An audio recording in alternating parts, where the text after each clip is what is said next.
حج کہتے کسے ہیں؟ قرآن کریم میں اللہ تعالیٰ فرمایا لا اقسم بہذا البلد، لا اقسم بہذا البلد، محبوب مجھے اس شہر بلد کی قسم ہے۔ کیوں؟ وَأَنْتَ حِلٌّ بِهَذَا الْبَلَدِ، اس لیے کہ اس شہر میں تو جلوہ گر ہے، میرا محبوب تو شہر میں رہتا ہے، اس لیے ہم اس شہر کی قسم کھاتے ہیں۔ امام جلال الدین سیوطی اس کے علاوہ دیگر مفسرین آپ فرماتے ہیں کہ اس بلد شہر سے مراد مکہ ہے، لیکن حضرت محدث ابن جوزی رحمۃ اللہ تعالیٰ علیہ نے بڑی زبردست بات کی۔ آپ جواب دیتے ہیں، فرماتے ہیں کہ اس سے مراد بے شک شہر مکہ ہے، لیکن شہر مکہ اس وقت تک اس آیت کریمہ کا مصداق تھا جب تک محبوب مکے میں تھے، جب تک محبوب مکے میں تھے اس وقت تک اس آیت کریمہ بلد شہر سے مراد مکہ ہی تھا، اور اس آیت کریمہ کا مصداق بھی مکہ تھا، لیکن جب میرے محبوب نے مدینے کو اپنا مسکن بنایا تو اس سے مراد مدینہ ہو گیا، کیونکہ وَأَنْتَ حِلٌّ بِهَذَا الْبَلَدِ کا جملہ بتا رہا ہے کہ یہ جو شہر مکہ کی اللہ قسم اٹھا رہا ہے، شہر مکہ کی جو قسم کھائی ہے یہ آب زمزم کی وجہ سے نہیں کھائی، مقام ابراہیم کی وجہ سے نہیں کھائی، اس لیے نہیں کھائی کہ یہاں منی اور عرفات ہے، یا یہاں مزدلفہ ہے، یا یہاں صفا اور مروہ کی پہاڑیاں ہیں، یا یہاں مقام ابراہیم ہے، یا یہاں حجر اسود ہے، اس وجہ سے اللہ قسم نہیں کھا رہا کہ اس وجہ سے میں شہر کی قسم کھاتا ہوں۔ فرمایا وَأَنْتَ حِلٌّ بِهَذَا الْبَلَدِ، محبوب اس شہر کی قسم اس لیے کھاتا ہوں کہ اس شہر میں تو رہ رہا ہے، تو مکے میں تھا تو ہمیں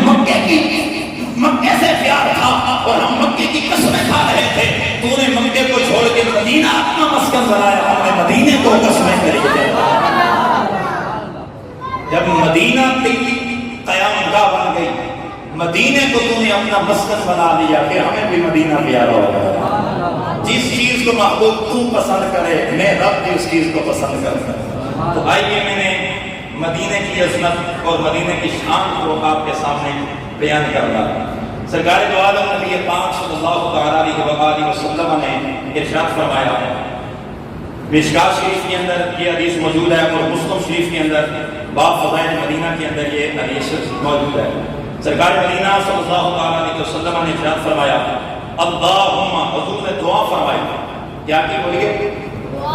حضور نے دعا فرمائی، دعا کی حضور نے فرمایا اللہم حبب الینا المدینہ کحبنا مکہ او اشد، الہی میرے لیے مدینے کو محبوب بنا دے جیسا کہ ہمارے لیے مکہ محبوب ہے، مکہ او اشد، بلکہ مکہ سے بھی زیادہ مدینہ ہمیں محبوب بنا دے۔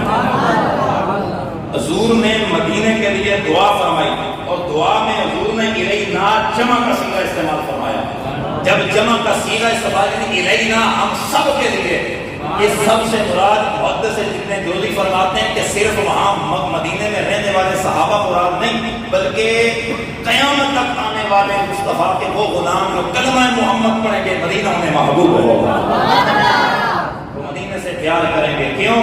مدینے میں رب کا محبوب جلوہ گر ہے، حضور وہاں آرام فرما ہے۔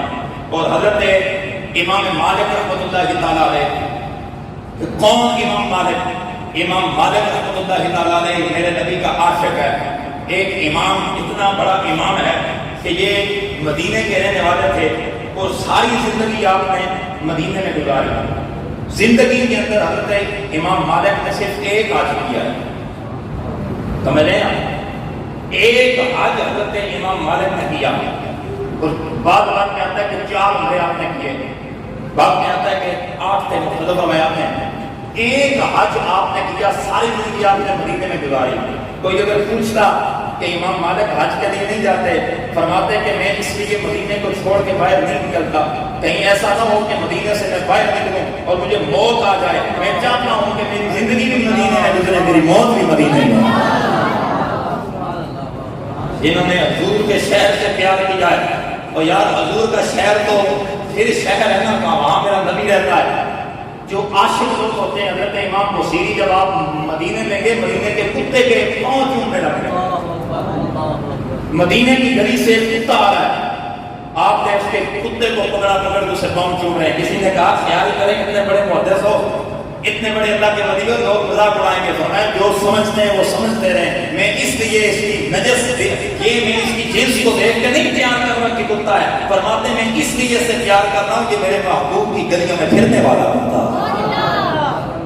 حضرت امام مالک رحمۃ اللہ تعالیٰ علیہ، اور آپ مدینہ شہر کا اتنا احترام کرتے، اتنا احترام کرتے، بڑی توجہ کے ساتھ بات سنیں گے، اتنا احترام حضرت امام مالک مدینہ شہر کا کرتے کہ آپ قضائے حاجت کے لیے شہر سے دور چلے جاتے ہیں، وہاں آپ پیشاب بھی نہیں کرتے تھے. اور حضرت امام مالک جب مدینہ کی گلیوں میں چلتے، درمیان میں گلی کے نہیں چلتے، سائڈ سے چلتے ہیں اور دیواروں کے ساتھ ہاتھ لگا کے آگے چلتے ہیں. اے امام مالک یہ کیوں کرتے ہو؟ فرماتے ہیں کہ میرا محبوب اس گلی میں گزرا ہوگا، میں یہ بھی نہیں چاہتا کہ جہاں نبی کے قدم لگے ہوں وہاں امام مالک کے قدم بھی لگے. مقام، فضیلت اور مرتبہ میرے بھائی ویسے نہیں ملتا. فضیلت اور مقام ادب کی وجہ سے ملتا ہے. الدین کلہ ادب، دین سارے کا سارا، اونچی بولیے، ادب ہے. دین سارے کا سارا ادب ہے. جس دل کے اندر ادب نہیں ہے، جس دل میں حضور کی محبت اور حضور کے شہر کا ادب نہیں ہے، وہ دل منافقوں اور نفرت کا ادب ہے. جس دل میں مصطفیٰ کے شہر کا ادب ہے، خدا اس سے بھی پیار کرتا ہے، میرا رب اسے بھی اپنا محبوب بناتا ہے. اور سرکار مدینہ صلی اللہ علیہ وسلم نے مدینہ سے کتنا پیار کیا، اور حضور نے مدینے سے پیار کرنے والوں کو کتنی فضیلت دی. آئیے سنیے، مشکات شریف کے اندر یہ حدیث ہے. حضرت عبداللہ ابن عمر رضی اللہ تعالیٰ عنہ اس حدیث کے راوی ہیں.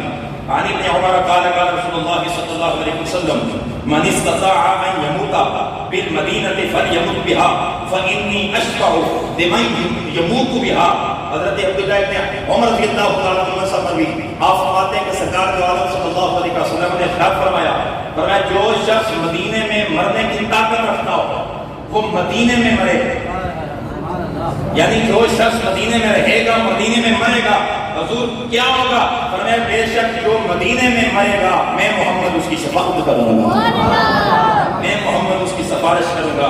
حضرت سیدنا فاروق اعظم رضی اللہ تعالیٰ عنہ ساری زندگی آپ دعا کرتے، اللہم ارزقنی شہادتا فی سبیلک واجعل موتی فی بلد رسولک. اے اللہ، اے میرے اللہ، مجھے اپنی راہ میں شہادت عطا فرما اور میری موت اپنے رسول کے شہر میں فرما.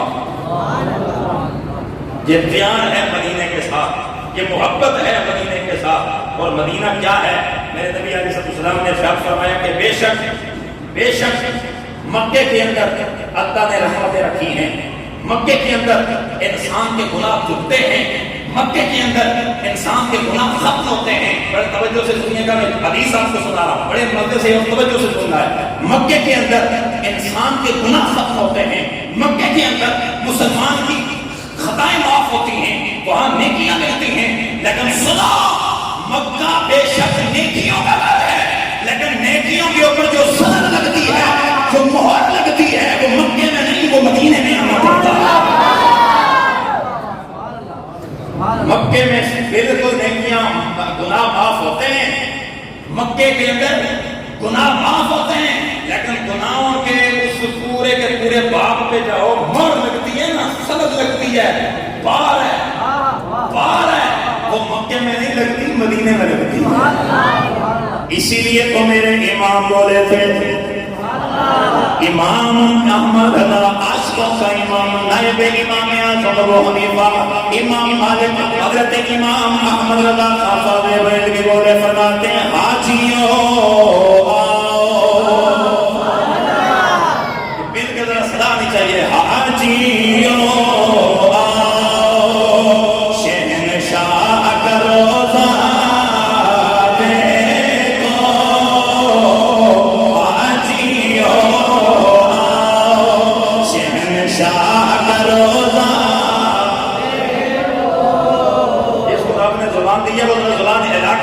سے پڑے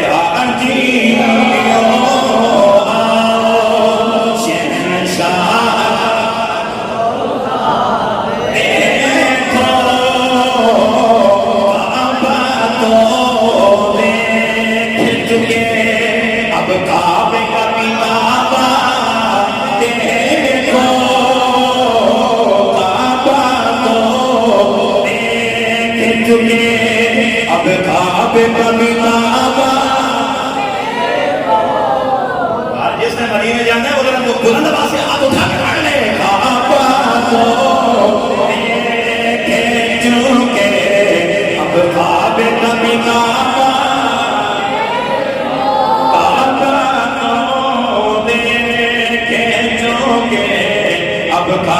کبھی کعبہ میرے کریم نبی علیہ الصلوۃ والسلام نے ہاتھ اٹھائے میرے آقا نے دعا فرمائی میرے آقا کریم نے دعا فرمائی عرض کیا اے میرے اللہ بے شک مکے کے لیے تیرے پاک نبی جناب ابراہیم نے دعائیں مانگی تھی اللہ کے پاک خلیل نے مکے کی عزت کے لیے دعائیں مانگی تھی اللہ کے پیارے خلیل نے اس مکے شہر کے امن کے لیے دعائیں مانگی تھی اے میرے اللہ تم نے ان دعاؤں کو قبول فرمایا ہے اللہ کے خلیل نے دعا مانگی تھی ربنا انی اسکنت من ذریتی بواد غیر ذی زرع عند بیتک المحرم ربنا ليقيموا الصلاة فاجعل أفئدة من الناس تهوي إليهم وارزقهم من الثمرات لعلهم يشكرون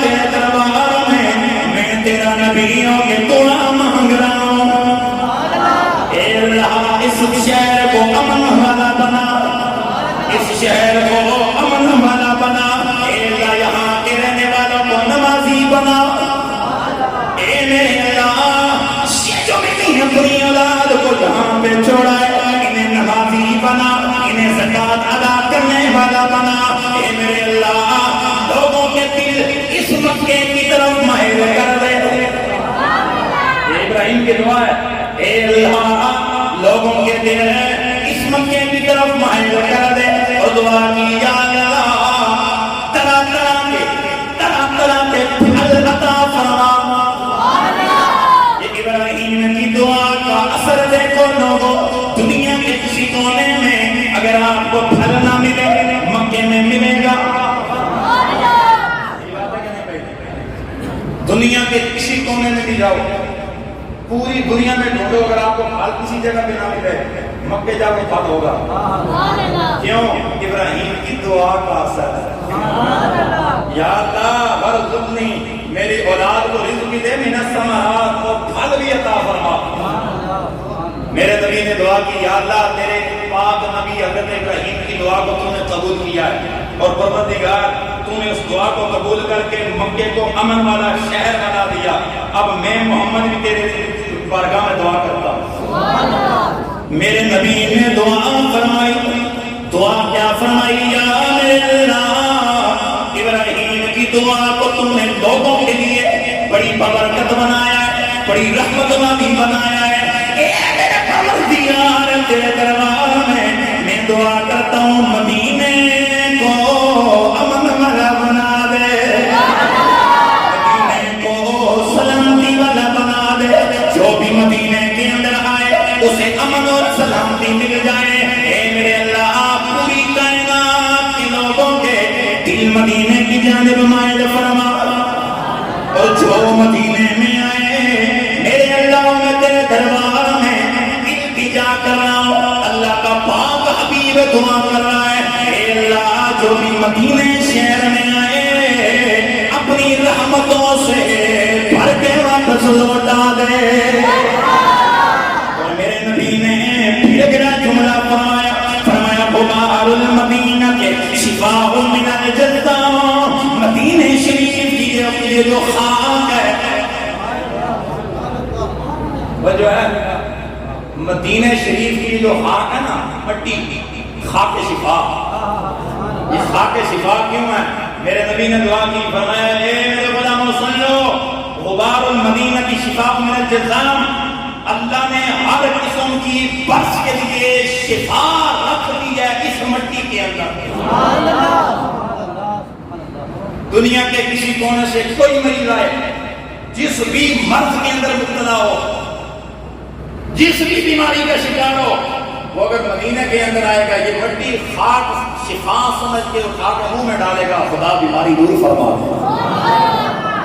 اور اگلی بات میرے حضور نے فرمایا ہذہ ارواح طیبہ، اس کی ہوائیں جو ہیں یہ پاک ہیں، صرف پاک نہیں ہے طیبہ، فرمایا یہ ہوا بھی مدینے کی پاک ہے، جو مدینے کے اندر آ جائے جسے یہ ہوا لگ جائے وہ بھی گناہوں سے پاک ہو جاتا ہے۔ یہ مدینے کی عظمت ہے۔ اور اگلی بات بعض لوگ کہتے ہیں مدینے کیوں جاتی ہو، سنو حدیث، میرے نبی علیہ السلام نے راحت القلوب کے اندر یہ حدیث موجود ہے، اور جذب القلوب کے اندر بھی یہ حدیث امام غزالی نے اس کو لکھا ہے۔ میرے نبی نے فرمایا من صلی فی مسجدی 40 صلاۃ لا تفوتہ صلاۃ کتب لہ براءۃ من النار وبراءۃ من العذاب وبراءۃ من النفاق، فرمایا جو شخص میری مسجد میں، جو شخص مدینے کی مسجد نبوی میں 40 نمازیں پڑھے اور اس طرح وہ نماز پڑھے کہ درمیان میں کوئی نماز فوت نہ ہو، فرمایا اس کی جزا یہ ہے کہ اللہ دوزخ کی آگ سے، عذاب سے اس کو بچا دیتا ہے۔ اور دوسری چیز براءۃ من العذاب، اللہ کریم اسے ہر قسم کے عذاب سے بھی نجات عطا کر دیتا ہے۔ براءۃ من النفاق، اور یہاں تک کہ وہ منافقت سے بھی بچ جاتا ہے۔ تو یہ حدیث سنی ہے صرف سبحان اللہ کیا، لیکن توجہ نہیں کی تھی۔ براءۃ من النفاق، جڑا مدینے جاوے منافق نہیں ہے۔ نہیں آپ جملہ میرا نہیں سمجھ، جملہ نہیں سمجھ، اگر آپ سمجھتے تو اونچی آواز سے سبحان اللہ بھی آئی۔ حضور نے 3 دعائیں مانگی، براءۃ من النار وبراءۃ من العذاب وبراءۃ من النفاق، یا اللہ جہنم سے بھی اس شخص کو آزاد کر، اے اللہ عذاب سے بھی اس شخص کو بچا، اور نفاق یعنی منافقت سے بھی اس شخص کو بچا۔ اب میں دعوے سے اور گارنٹی سے کہتا ہوں جو صرف مکے سے ہو کر کعبۃ اللہ کے ساتھ حج کر کے مقام ابراہیم طواف سارا کر کے وہاں حجر اسود کے بوسے 4 5 مرتبہ دے کے پھر مڑ کے مدینے نہیں جاتے، چلا جاتے ہیں، وہ ساری زندگی منافق رہتے ہیں، منافقت ان کے چہروں سے دبکتی ہے۔ رب کعبہ کی قسم ہے جو حج کر کے آتا ہے وہ عظمت اور مصطفیٰ کی محبت لے کے آتا ہے، رسول کی حاضری لے کے آتا ہے، مڑ کے آتا ہے، منافقت نہیں رہتی، محمد کا غلام بن کے آتا ہے۔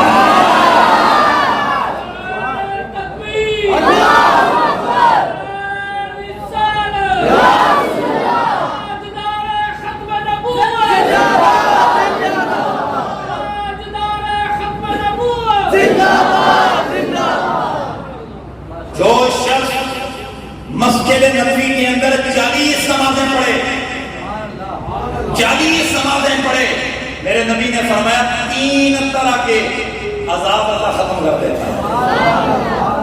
یہ ضرور ہے کہ مکے کے اندر مسجد حرام میں 1 نماز پڑھو، ثواب کتنا؟ بولو نا کیا بولو، ثواب کتنا؟ 1 لاکھ۔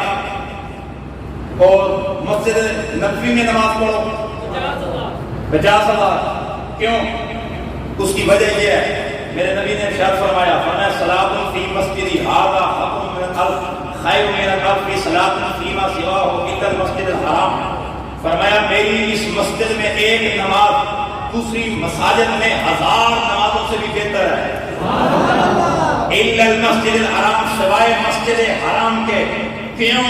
فرمایا اللہ کی توجہ کا مرکز مکہ ہے، یا رسول اللہ پھر وہاں ثواب زیادہ کیوں؟ توجہ رکھیں نا، توجہ رکھیں، پھر وہاں ثواب زیادہ کیوں؟ اس کی وجہ کیا ہے؟ میرے نبی نے فرمایا کہ میں نے اپنے رب سے دعا کی تھی، اے اللہ بے شک مدینہ محبوب ہو جائے، مدینہ محبوب رہے، لیکن تیری توجہ کا مرکز اس سے بڑھ کر ہی رہے، توجہ کا مرکز وہاں بڑھ کر رہے۔ مکے میں اس لیے اللہ کی زیادہ کرم نوازی ہے۔ 1 نماز 1 لاکھ کا نماز، 1 نماز پڑھو 1 لاکھ نماز کا ثواب۔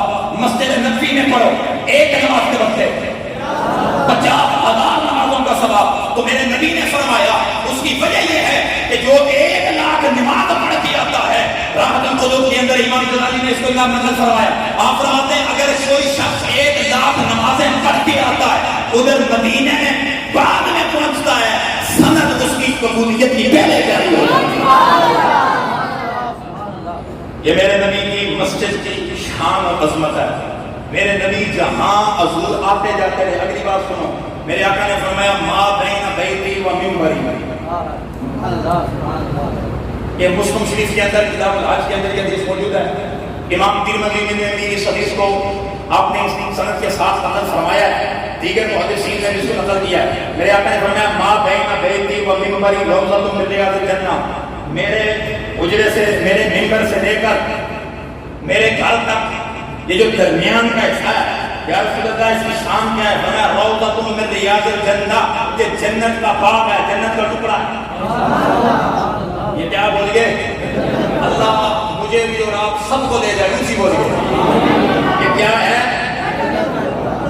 نہیں جانا چاہتے، بولنے نہیں کرتا، یہ جنت کا جی بولی جنت کا ٹکڑا ہے۔ جنت یہاں کیوں آئی؟ جنت کدھر کیسے آئی؟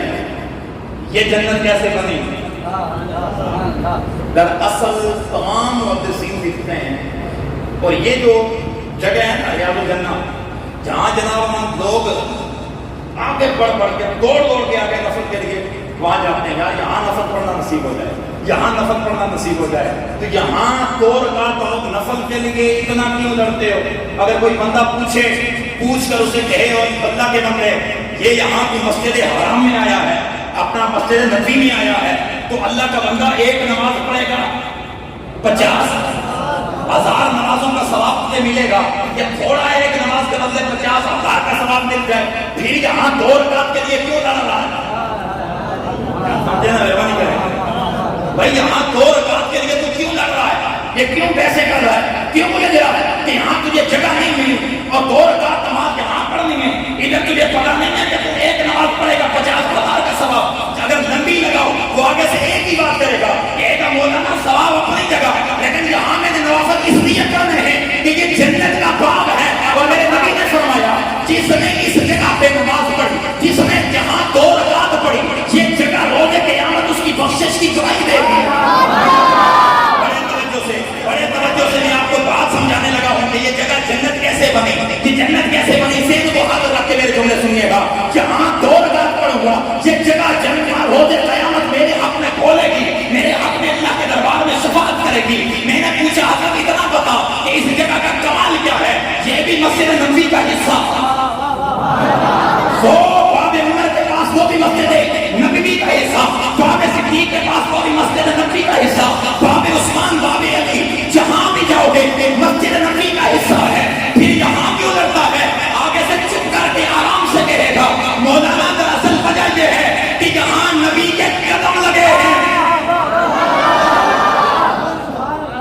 نہ بولے گا تو میں آدھا کہ اور ٹھیک ہے میرے مدینے ادھر لوڑ ہی کوئی نہیں کرنا، نبی نے کہا نہ بولے یار، آرام سے کہے گا کہ یہاں نبی کے قدم لگے ہیں، تو اتنا پھر پیچھے سمجھنے میں کسر نہیں رہ گئی کہ جہاں نبی کے قدم لگے ہیں۔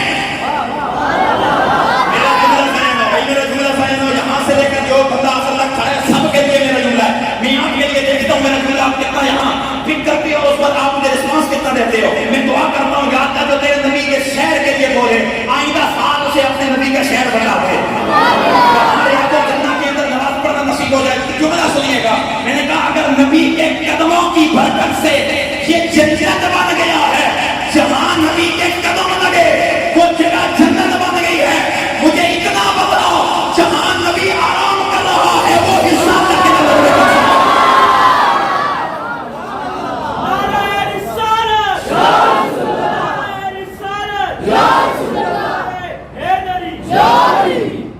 جہاں نبی کے قدم لگے وہ جگہ جنت، جہاں نبی خود آرام فرمایا۔ اسی لیے تو ہم یہ اعلان کرتے ہیں کہ مدینہ مدینہ مدینہ مدینہ مدینہ۔ جڑا بندہ جانا چاہتا ہے جیسے دل میں کرو بہ کے اللہ مینوں جناب اپنا گھر بھی دسے نبی کا گھر بھی دسے تو وہ بندہ محبت نال آواز لگا کے مسجد کی طرف دیوار بھی گونجے اور فرشتے تواڈے اور میرے حق میں گواہی دین مدینہ مدینہ مدینہ مدینہ مدینہ مدینہ ہمیں جانے سے پیارا مدینہ ہمیں جانے سے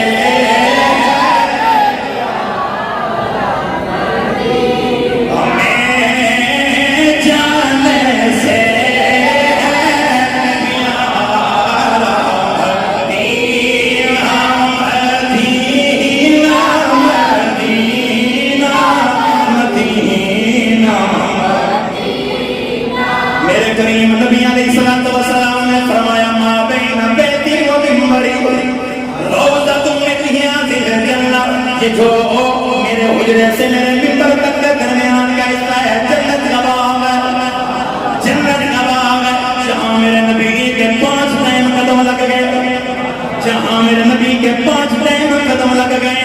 اس کی شان اور اس کی عظمت یہ ہے لوگوں، میرے نبی نے فرمایا روز قیامت حضرت اسرافیل علیہ السلام سور پھونکیں گے، ساری دنیا تباہ ہو جائے گی، ساری بستی تباہ ہو جائے گی، ساری دنیا ختم ہو جائے گی، لیکن اس جگہ کو کچھ بھی نہیں ہوگا، یہ جگہ اپنی جگہ سے نہیں رہے گی، یہ مقام اپنی جگہ سے نہیں رہے گا۔ کیوں؟ فرمایا یہاں نبی کے قدم ہیں، جہاں نبی کے قدم میں اگر جملہ دینے لگا ہوں آپ کی توجہ ہو تو میں جملہ سنیے گا، جس جگہ پر میرے نبی کے قدم ہو اس جگہ کو قیامت نہیں مٹا سکتی، جس دل میں محمد کا پیار ہو اسے موت کیسے مٹا سکتی ہے۔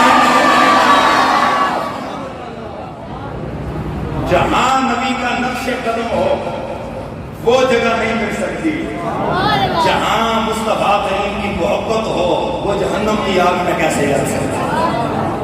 میرے نبی کے عاشقوں، مکہ بالکل عزیز ہے لیکن مدینے کے اندر مکے میں خدا کی رضا تبھی ملتی ہے جب مدینے والا راضی ہو جائے۔